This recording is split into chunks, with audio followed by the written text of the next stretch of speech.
Germany 2006, the World Cup Championships. Welcome to Germany.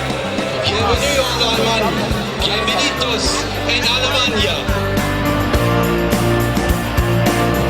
England went there believing they could win the tournament for the first time in 40 years.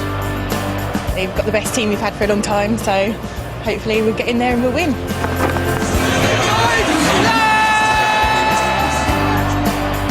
For Germany, it was the greatest event since the East and West were unified. It also presented an opportunity to bury still raw memories of her Nazi past.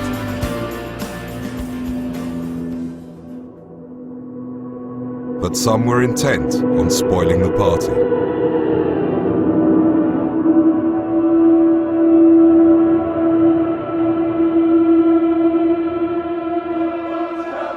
And when Germany chose to host the World Cup, it gave everyone a massive boost. Everybody wants to go there. Let's go and win the bastard thing on German soil, and if anything comes in our way in the meantime, go through it.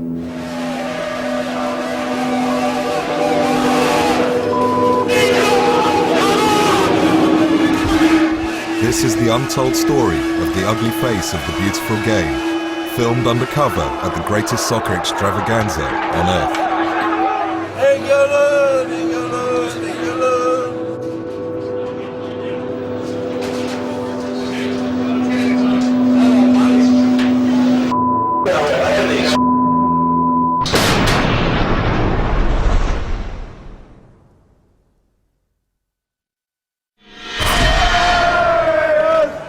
England's World Cup journey began in Frankfurt, where the fans were feted as the best in the world for being loud, proud and passionate. It's good atmosphere. Good atmosphere. It's all good fun. So everybody's getting on with everybody else. So absolutely brilliant time. Fantastic. The best time. ever. Best crack ever. But England hadn't even kicked a ball before there was trouble. An ugly confrontation with German supporters in the city's main square.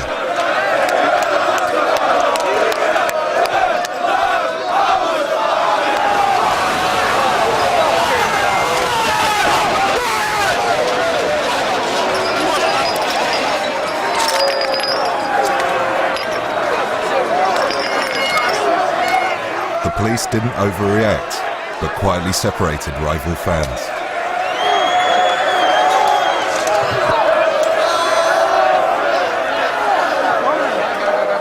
Look over there. These are the English, always making trouble. Always, always.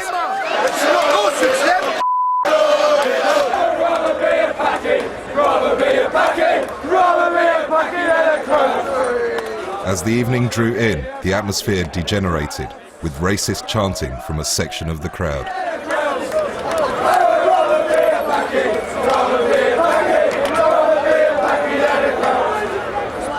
That night, they picked an Irish pub to mob up. It was now English turf, territory to be defended, and foreigners were not welcome.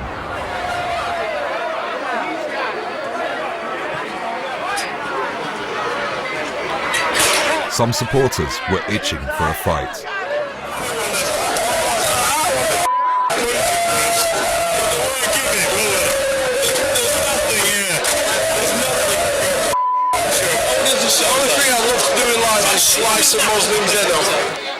There were no foreign hooligans to fight, or so it seemed, so the English turned on themselves. Following your country abroad provides an opportunity for rival fans to settle old scores. This Leeds United fan had been glassed in the face by a supporter of Lincoln City.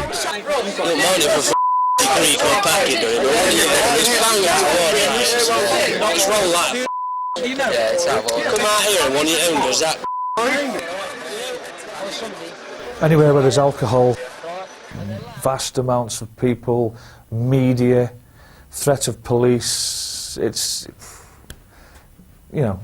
like a self-combustion, isn't it? It's going to, regardless of where you are, there will be problems.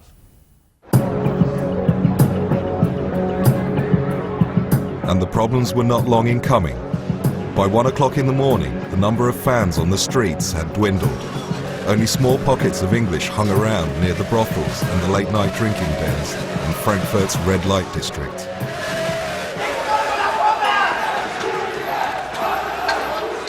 German hooligans had been biding their time. Now they made their move. They launched a surprise ambush against England fans drinking in a bar.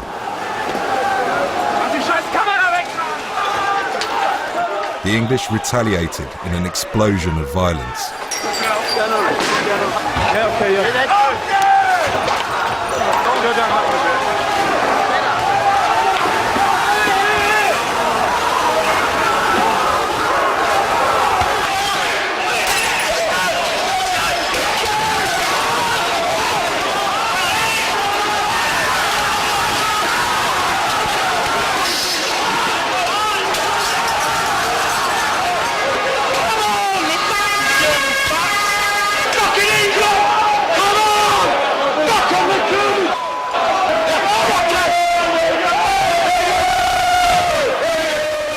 The English regrouped and advanced up the street.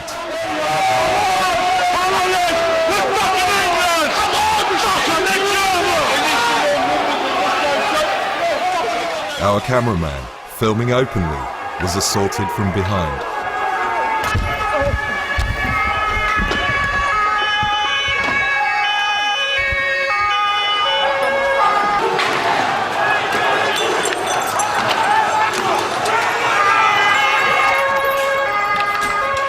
German police arrived.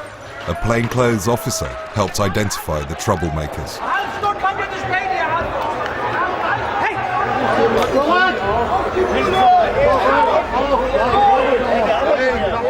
Looking on were a gang of Hells Angels who run security in the red light district.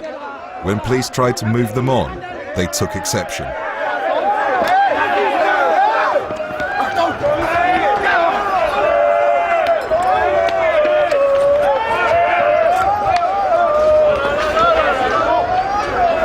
Germans causing trouble. Germans causing trouble. We're all behaving ourselves. In the bar over there, we were on the corner there. Are you not German? And they went, yeah. I said, look, we're over here in the bar, you're there, you've been staring at us for a fucking hour. Do you fucking want it or not? What did he say? I went, right. So as I backed across the road, they all fucking got that, we'll fucking smack round the head.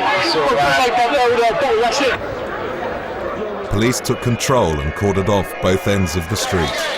The English were now surrounded. Our undercover team tried to leave.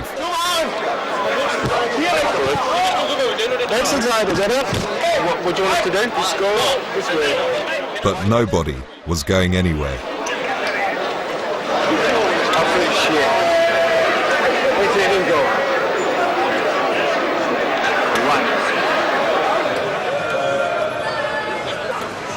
Despite the violence, there was only a handful of arrests, mainly Hells Angels.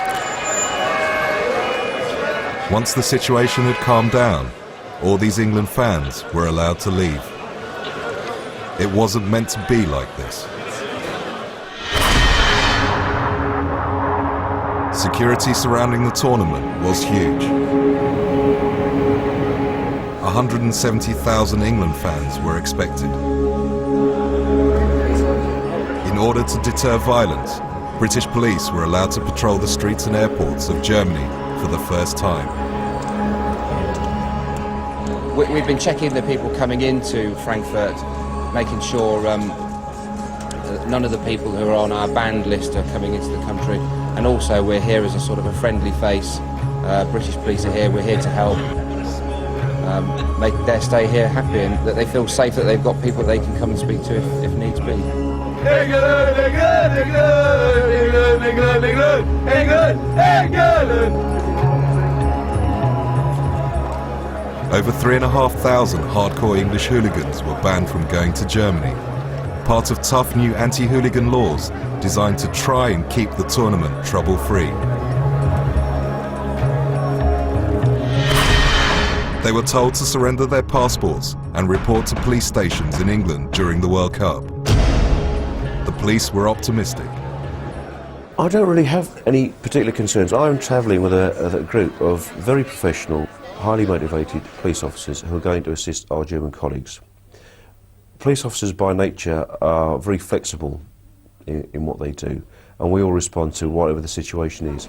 I go with a very positive view that our participation in this will help to diffuse situations that in the past may have caused trouble. So I don't have any specific fears. There's definitely going to be 3,000 known hooligans missing from this tournament. But if anybody in their right mind thinks that there's only 3,000 hooligans in the whole of this country, then there's something wrong. The Germans had had a dose of the English disease following England's 5-1 win over its national side in a World Cup qualifier. One of the ringleaders that day was this man, Gilly Shaw.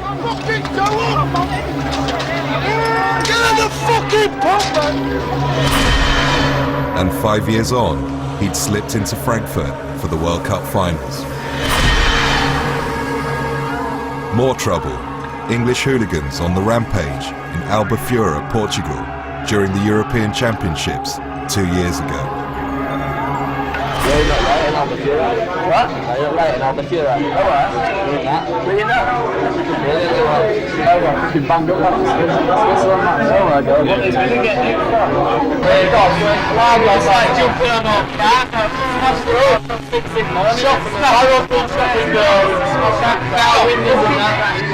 This is a gang of young hooligans from Huddersfield, a so-called youth firm.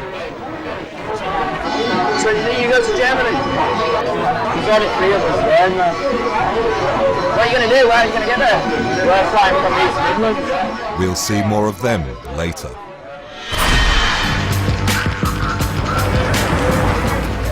It's after dark when most of the trouble started.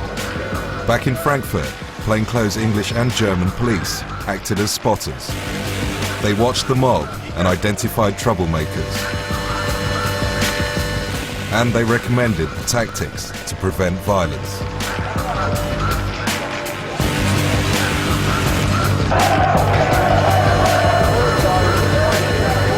Outside the Eros bar, the scene of the previous night's riot, the atmosphere was tense.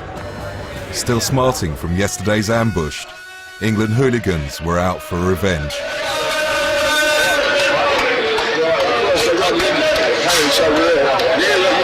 Shop down there, it's 25 cents, 25 euros. Fuck that, someone in fucking question out of his crap. I'm not walking away from this night if it goes off. Fucking no chance. This is Ian, a Chelsea fan. He'd noticed German police spotters watching from a distance. Line up and right. Also, right, mate, you look at people, you think they're fucking thugs, right? They've got fucking plastic wires, you're going, they're all good, aren't they? Yeah. He then identified British plainclothes police. Tell me they're not good. They are right on top. Why don't we just batter them? Let's do this British old fuck them. The Germans ain't going to fucking stick up for them, are they? I'm ready for it, mate. Be off in a minute, innit? It's clear that police attempts to keep troublemakers out of Germany had not been totally successful. This is a Peterborough United supporter. From Luton, I've been on a banner a few years ago. I thought, no way I'm going to get in if they check me, but I fuck all. I was shitting myself 2 days, and there was fuck all people there. I'm in now, so fuck it.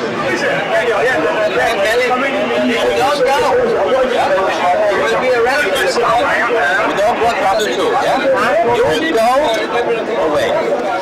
Much to Ian's surprise, they were allowed to leave. It's not something the police at home would have permitted. I thought they were closed up, but they just let us walk off. Nothing. And the British old bill, alright, they were making themselves busy, but... The authorities were keen to keep a low profile. We can't do it, right? I'll text you and ask. Their approach was non-confrontational.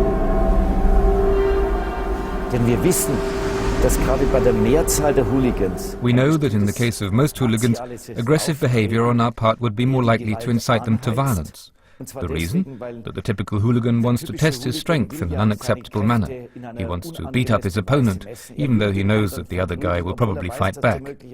If our police give the impression of being ready to go into battle, that will inflame the hooligans' emotions so that they reach an even higher pitch. So in other words, from the point of view of deployment tactics, it's better to say that we want our policemen to come across as friendly.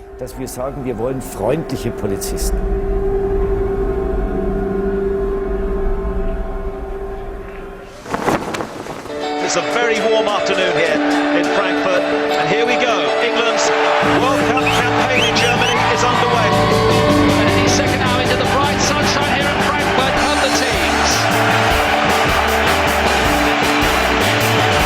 England to the left, Paraguay, all in blue to the right. As well, even though it's a beautiful sunny afternoon, about 25 degrees centigrade here.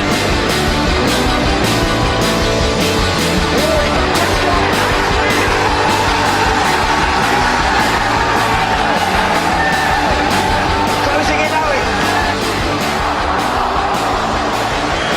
Heaven help us. How do we get through games like this? I mean, it's been pretty torturous to watch, but England have won the game. Dear, oh dear.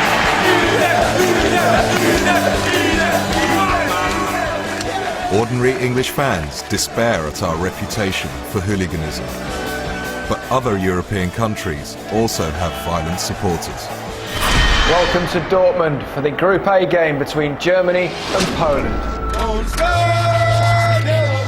Germany and Poland are arch rivals, with the animosity between their supporters born out of events that occurred more than 60 years ago.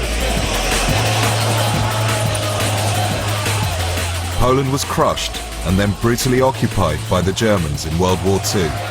Its Jewish population deported and murdered in the Nazi concentration camps.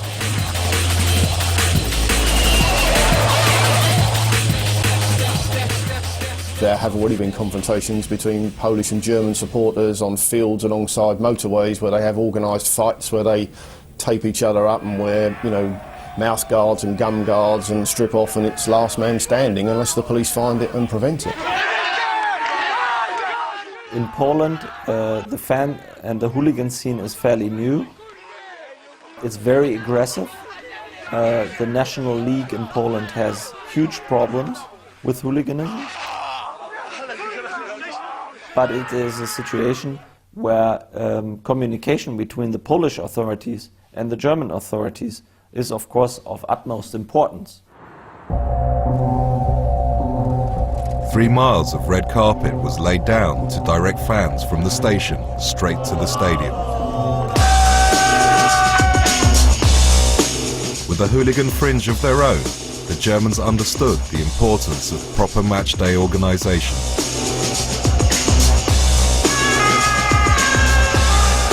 But this was an intelligence-led operation, a covert war between hooligan and police.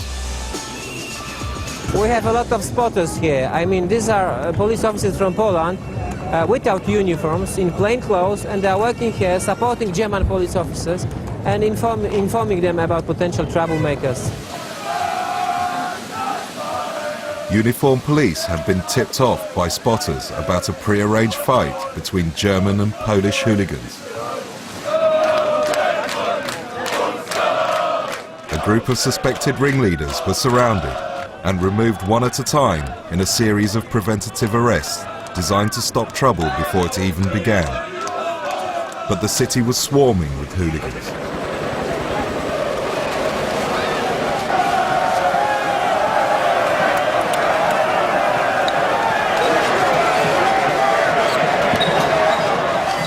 Undercover officers battled with fans.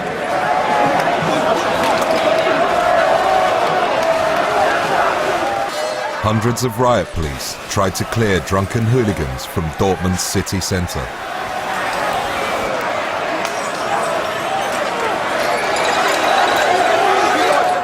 Police had separated rival fans, so German hooligans attacked the riot squad instead.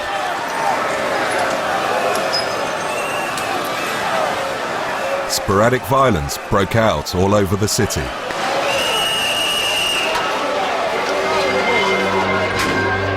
The Bavarian riot squad, the country's elite public order unit, dealt with the unrest.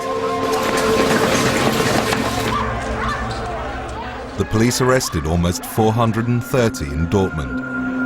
The German authorities seemed satisfied that up till now they'd been capable of handling trouble. But worse was to come later on in the tournament, when they faced the English. Germany 1,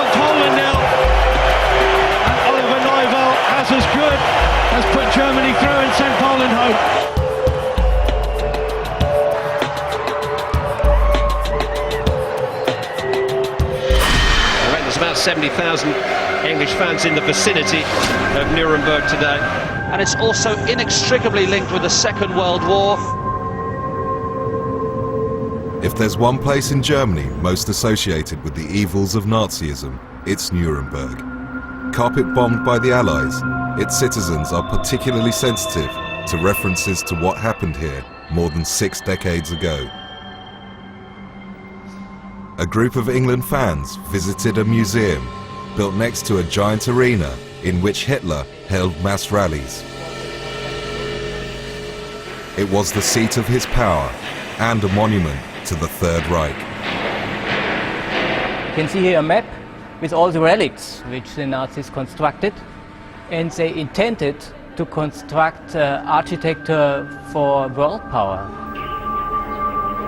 The surprise element was the reality part of it, really, the fact that we, you know, because of where we live, we're sort of distant from these things, but when you actually hear in the sort of heart of the sort of Nazi empire, if you like, and then see all the documentation and realised it started here and it happened here, I think that's a little bit chilling, yeah. It's quite humbling. It's one of those places where you have a walk around and you think there's a lot more to life. You know, I've got family that have been in the war, and it's good to come and see the other side, what it was all about. Germany is facing up to its past, and fans were warned against displaying the swastika or making the Nazi salute. The message is clear.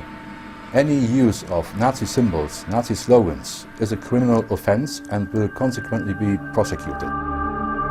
But that didn't stop QPR fans raising their arms on a balcony once used by Hitler when reviewing his troops.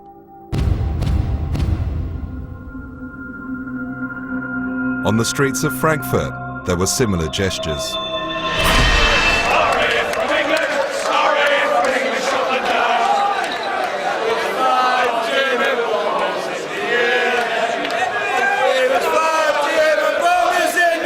And many repeatedly insulted their hosts by adopting a song about shooting down German bombers as their unofficial World Cup anthem.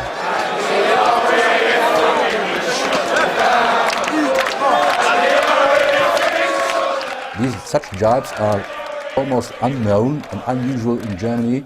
They are considered as a lack of respect for the victims of the war and the Nazi regime. It's been bred into us from a very young age to dislike Germans because of the war. My grandfather was a wing commander in the First World War, and now whereas he had a lot of good words to say about other foreign countries, he used to call the German bastards. He mentioned the Germans, the word bastards would follow it.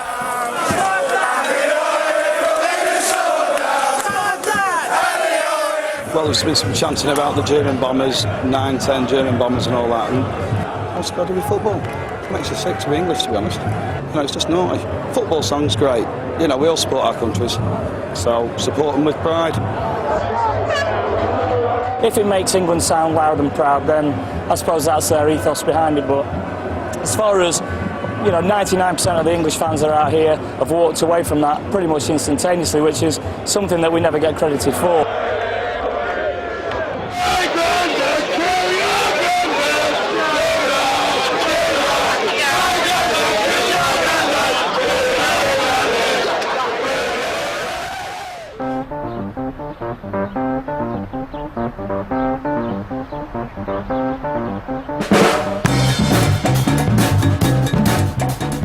The motto of the World Cup was a time to make friends, and that's just what the vast majority of England fans did. Before the match with Trinidad and Tobago, they staged a special contest. England choice in this game. England 15. We'll have a bat. We'll have a bat. Alright. Okay, we'll feel. We're gonna win.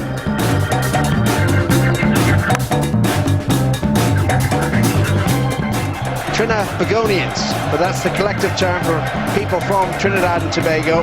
This is your moment. And if you're stuck in traffic, wind down the window, take a deep breath, and stay with us. We'll bring you all the action here. Oh, Michael Owens in the onside flag. Wayne Rooney replaces coming in. It is towards Peter Crouch. It's in. Relief at last.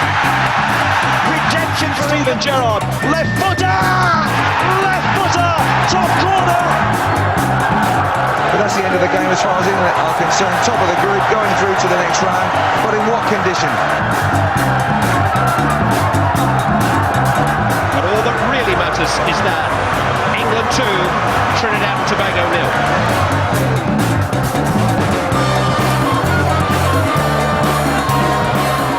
England have got out of jail.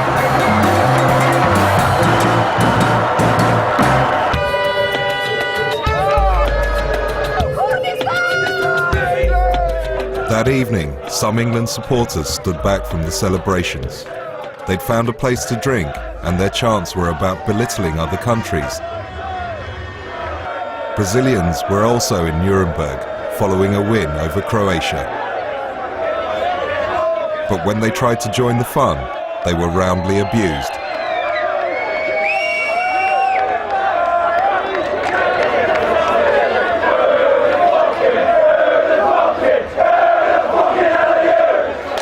All the while, the police stood in the background.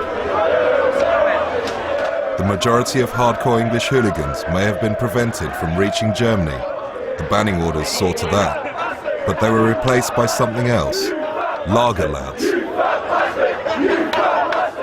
I think when the tournament started, the group of people I was most interested in was the lads, who were out for a party time, but if some trouble happens, they'll be right in the middle of it. And I think that's what we've seen through the championship. We've seen that group constantly in the thick of things, and they've just been totally antisocial and loutish.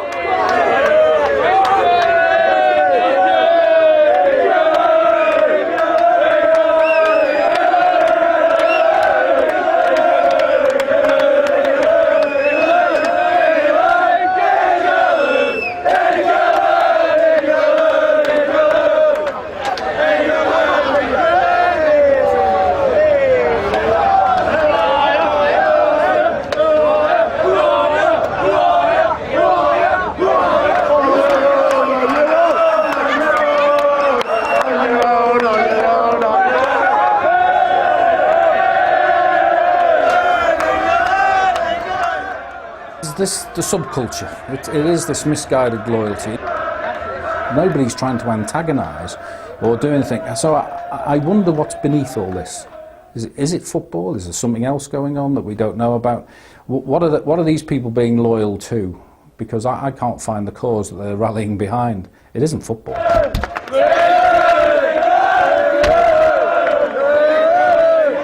Their behaviour was not dissimilar from anything witnessed in our town centres at the weekend.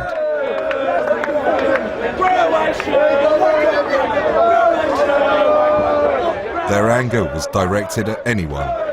All you're bothered about is getting your fucking silly little story. Look at you just standing around here waiting for fucking... You fucking scumbags.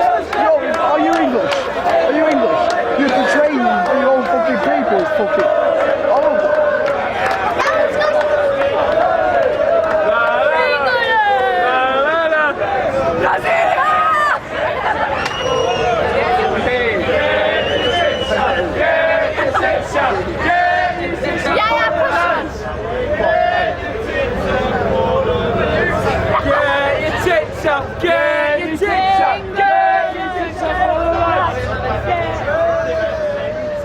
Conflict's ingrained in human nature. You know, if we stripped ourselves down and took all our nice computers away and our nice cars and our comfy chairs and put us all together as we were thousands of years ago, what's the first thing we're going to do? Fight over that stick because we can make a fire with that. We're animals. Welcoming you to the capital of the Rhineland and to Germany's fourth largest city. It should be an English-type atmosphere this evening. Halfway through the tournament, and England's travelling roadshow moved to Cologne.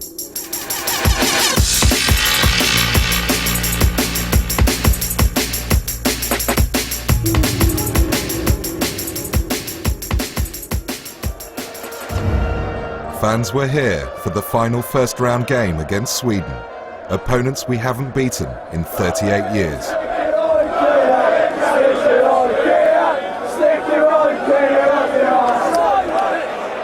In amongst the crowd were hooligan gangs from across England.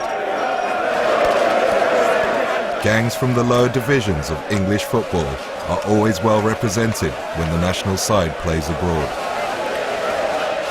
These smaller clubs come from like little towns, little cities, where they've had no opportunity to mix it with the big boys. Your Burnleys, your Carlisles, your Huddersfields. Teams like that which never get the opportunity to watch their club side in Europe. Drunken England fans overran the statues in Cologne's historic square. German police didn't want to inflame the situation, which some considered a mistake. If I was police commander back in the UK, I think I would have wanted my officers to, well, I would have instructed my officers to take some action against some individuals. The very difficult balance between being over-tolerant and not trying to instigate some kind of trouble. An England fan injured himself falling from a statue. Medics tried to help, but were hampered by the crowd. A lad's fallen from up here. We've called the police in to help out. They've come in with all the helmets on. Next thing you know, idiots are throwing bottles at them. 15 police officers were injured in a volley of glass bottles thrown by English thugs.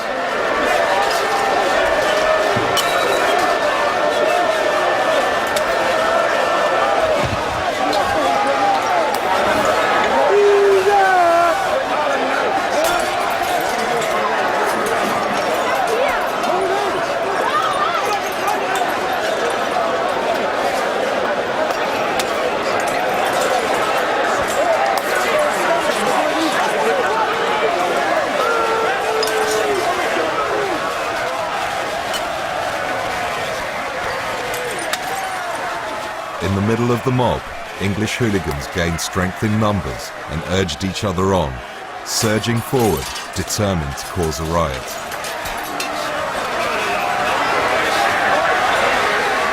But the police here adopted tougher tactics than those previously seen.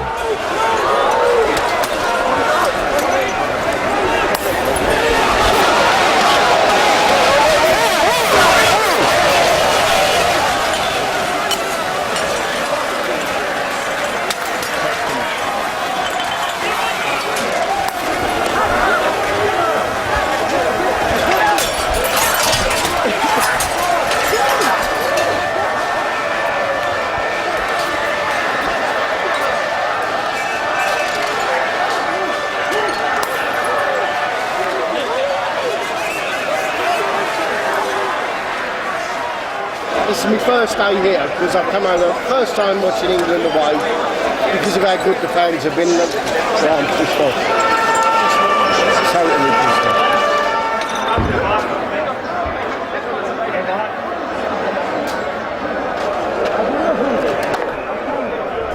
Caught up in the violence, an innocent England supporter became separated from his son. When he tried to breach police lines, he was temporarily blinded with pepper spray.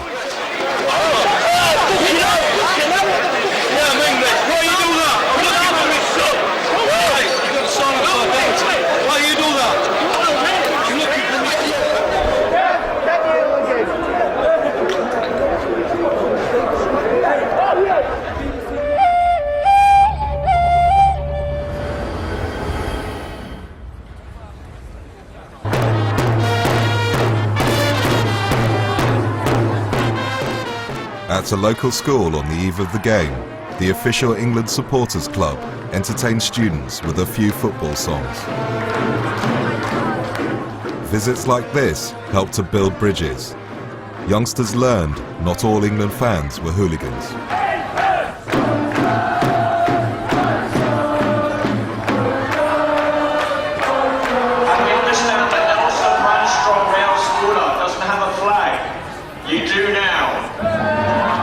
We're very conscious that we've got a negative reputation as England fans. We can have an argument whether we deserve that reputation or not, but the fact is we've had a negative reputation for the last 10 or 20 years. By doing efforts like this, we begin to turn those negatives into positives. Organisers had put a lot of work into this and were dismayed by the previous night's violence.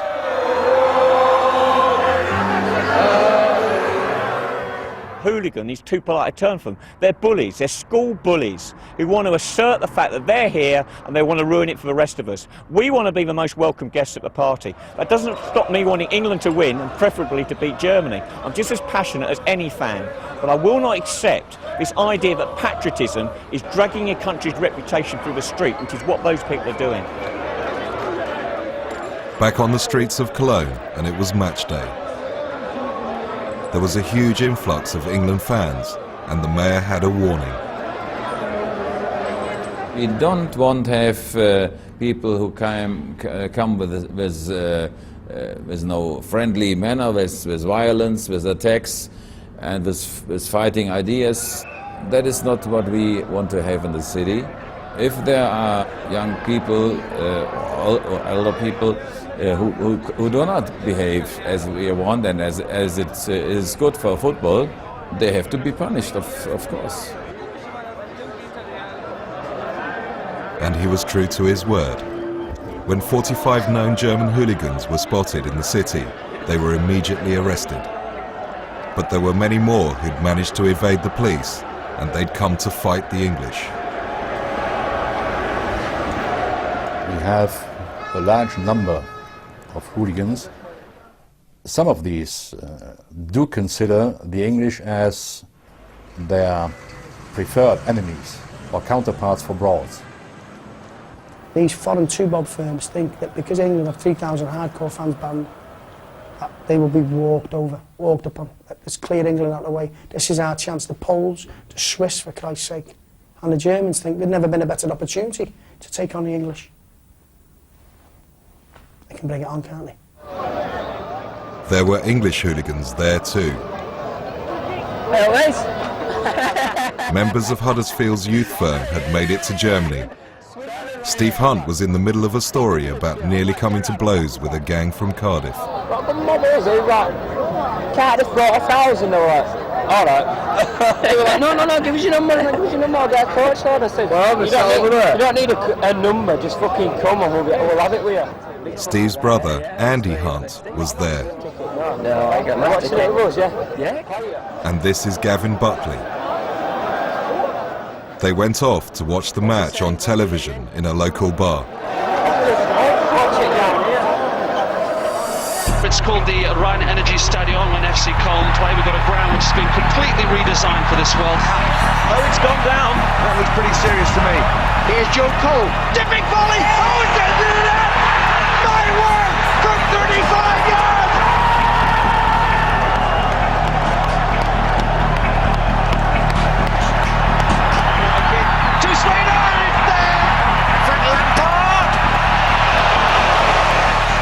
The fans singing a bit too soon. Oh, what a tackle! And it's in! It's gone in! It's 2-2! They haven't done enough to have won the match today. You know, there's obviously worrying signs for the future. After the final whistle, violence broke out in the city. An England fan threw the first punch.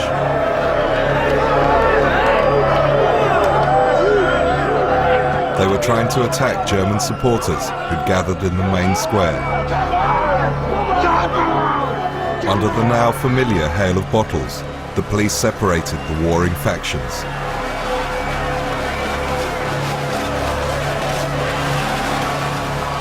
Huddersfield's youth firm were on the front line.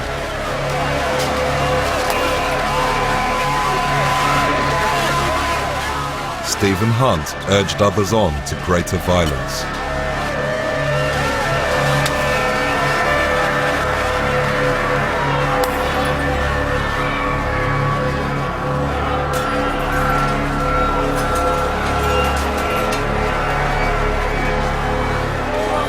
Huddersfield was still at the forefront of the trouble.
police cleared the square and arrested over 100 troublemakers, mostly Germans. Former hooligans claimed that fear and adrenaline are addictive. You can get treatment for anything: alcohol, gambling, drugs, sex. You know, there's no counsellors that are prepared to sit down with us and say, right, tell me about it. What's your problem?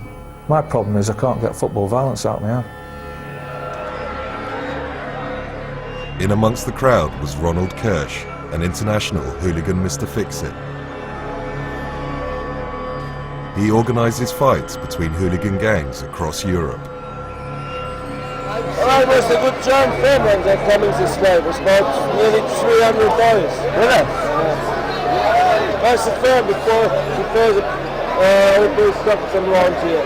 Yeah. Takes the old boy and runs through. That's it. Maybe 50, 60 guns through. Yeah. Almost a small scuff on between the England. Kirsch was disappointed.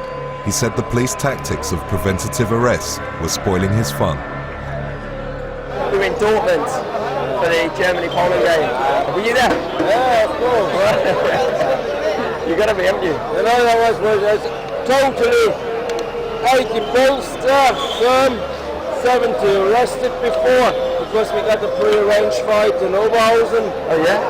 And the top firm, the coach was stopped, 60 boys. No way. And 10 boys from Warsaw was also stopped. Oh shit,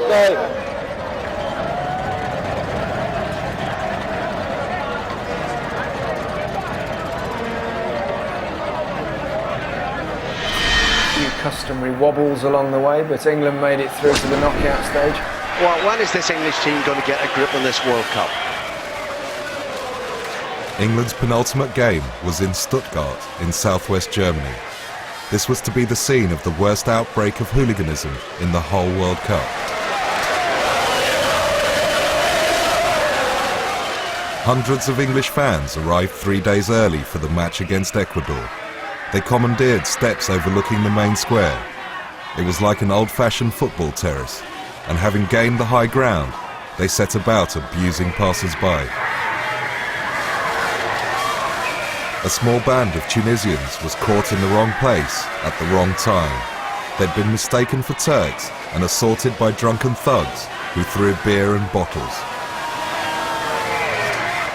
Turks are reviled by some fans following the stabbing of 2 lead supporters in Istanbul 6 years ago. They were chased down the steps and attacked again.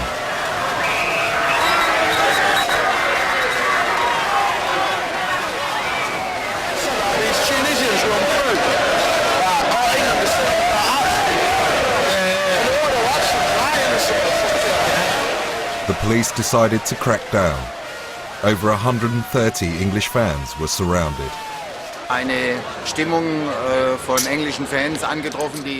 It was a very aggressive atmosphere. They were throwing bottles and singing loudly. We considered this to be dangerous to other citizens who were walking around. So I decided to arrest these troublemakers.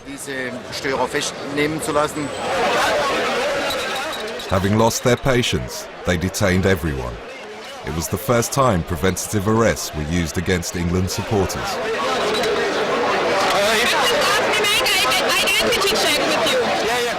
Our undercover team was caught in the middle and were among the first to be detained. It was a long walk to the waiting police van.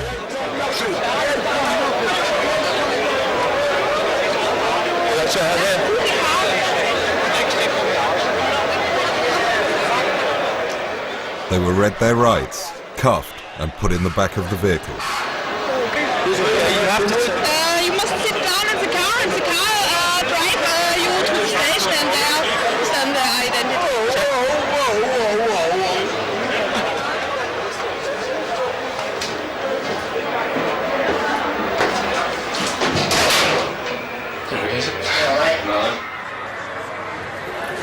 Back, please. A Millwall supporter was about to join them.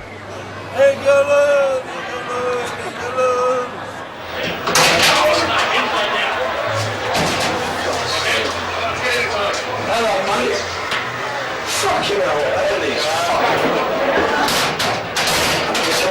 Alright, you put my hat on.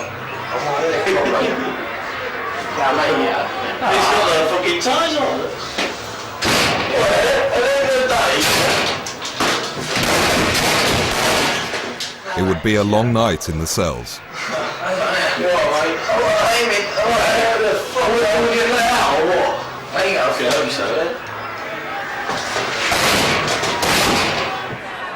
Those arrested were all released the following morning and told to leave the city. The police had laid down a marker. No longer would they tolerate English troublemakers. They would treat the English in the same way as they had neutralised the Germans and the Poles. No more Mr. Nice Guy. Behave or be arrested.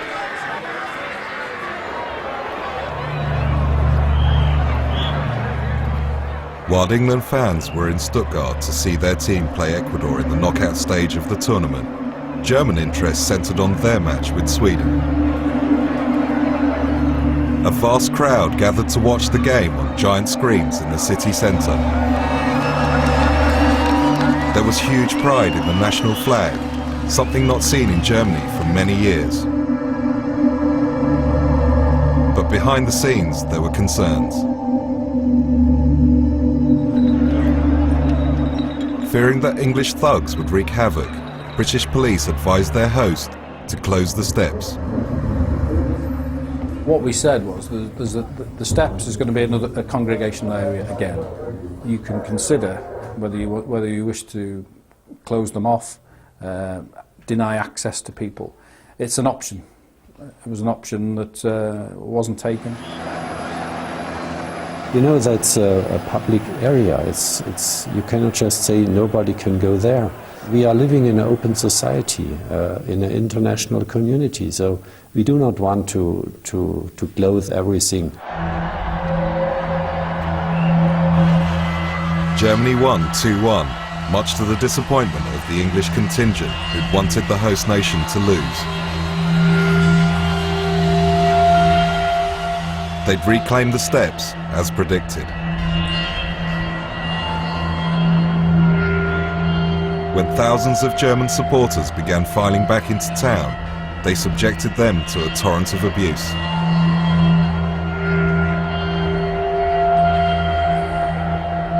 As the beer continued to flow, their behaviour deteriorated.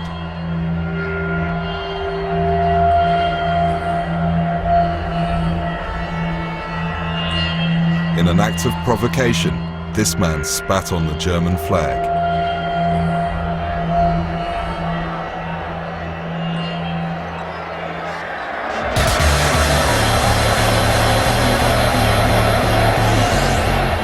It worked, and soon punches and chairs were flying.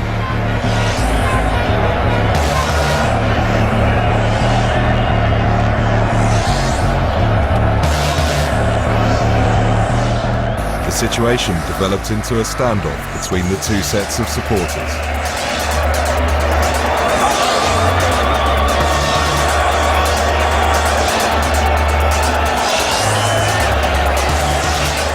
Some desperately tried to get away.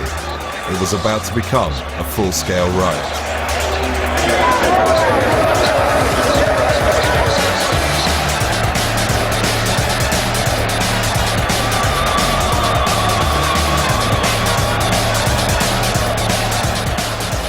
Belatedly, the police moved in and lashed out at anyone within range.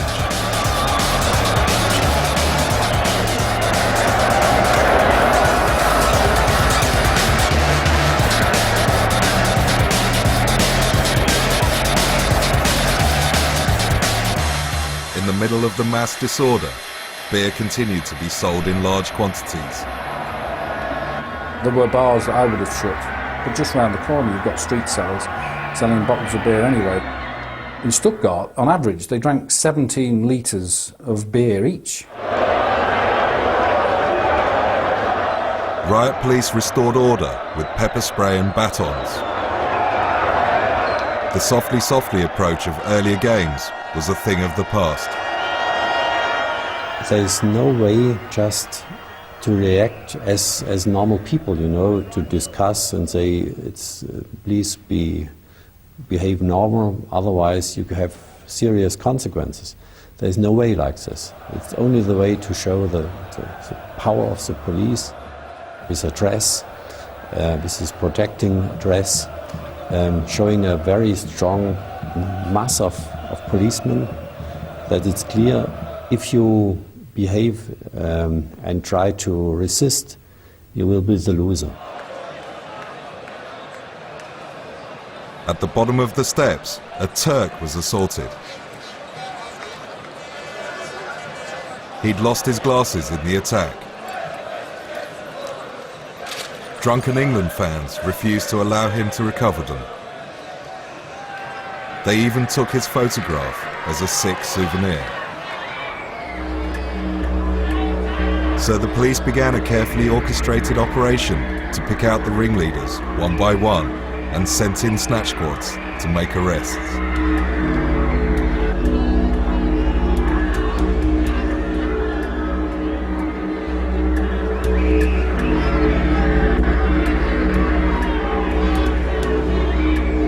Dozens were led away, some so drunk they could hardly stand.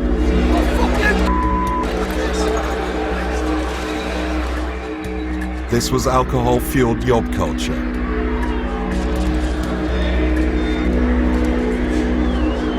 There may have been fewer hardcore hooligans, but the presence of so many drunken thugs was worrying to the British police. We've made huge steps in controlling organised violence. That side of things in general has been a success. I think the next step is the antisocial louts that refuse to take any cognizance of any authority, laws, regulations, drink to excess.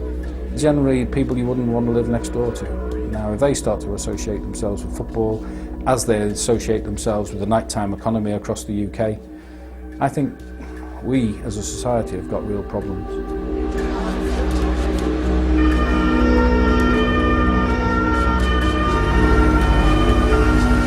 Nearly 400 England fans were taken into custody. Just a few days earlier, the Germans had been honouring them as the best in the world, but their love affair with the England's World Cup entourage was over.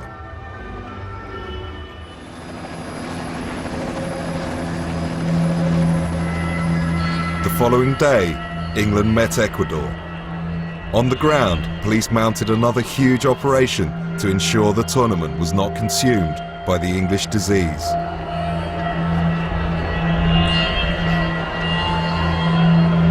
Well, it really is a sweltering day in Stuttgart. It's about Rooney's fitness, it's about the formation that England are playing, and substitutions and the use of them. And so far it's torture. And there are no excuses out there, none whatsoever. Don't let that frustration boil over Wayne. Livermore is crouching a yard in front of the goal line. Beckham comes forward right-footed, into a goal, and it's into the net.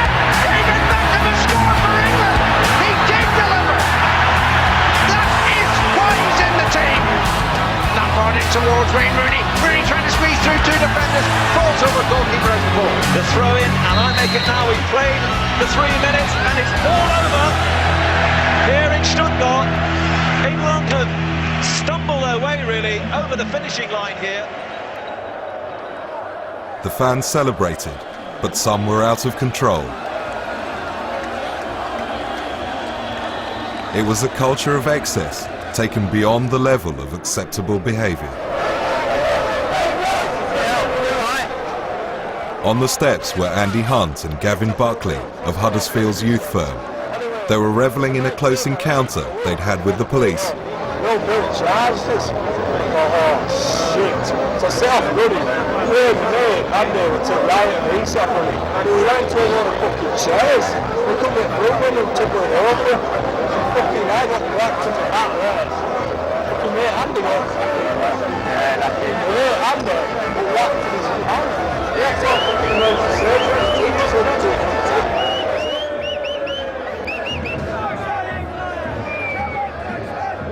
Huddersfield's Stephen Hunt was also there.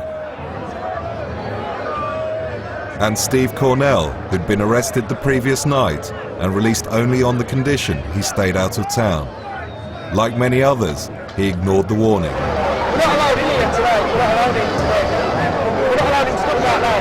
We're not allowed in Stuttgart. I said we're not allowed in Stuttgart. So what did they say? Just go home. I said you cannot be 3 miles to Stuttgart. Alright, else you'll get arrested. They're not worried about that. It's loads of them. I've seen loads of people over there last night.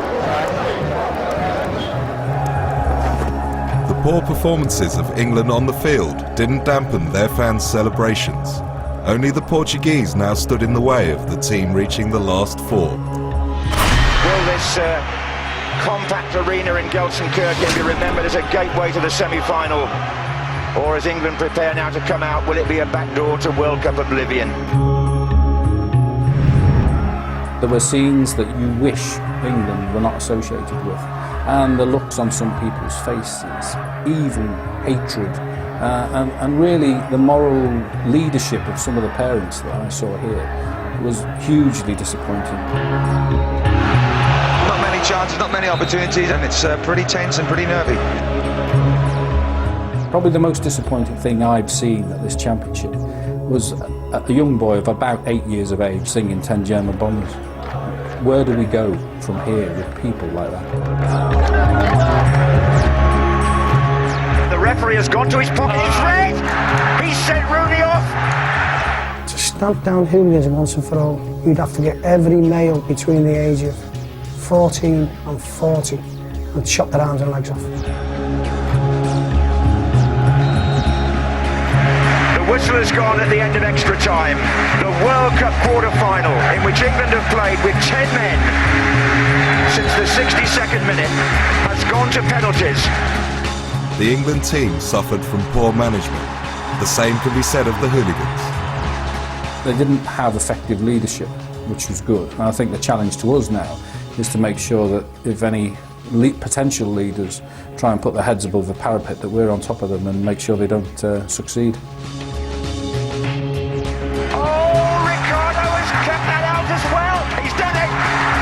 Through, and England, despite heroics, are out of the World Cup.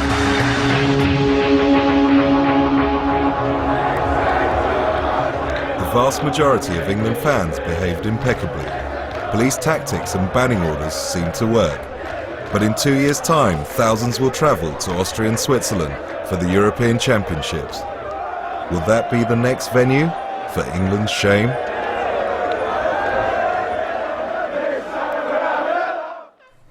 Investigating allegations that water companies put profits before customers, Panorama asks, whose water is it anyway? Sunday at 10:15 here on BBC One.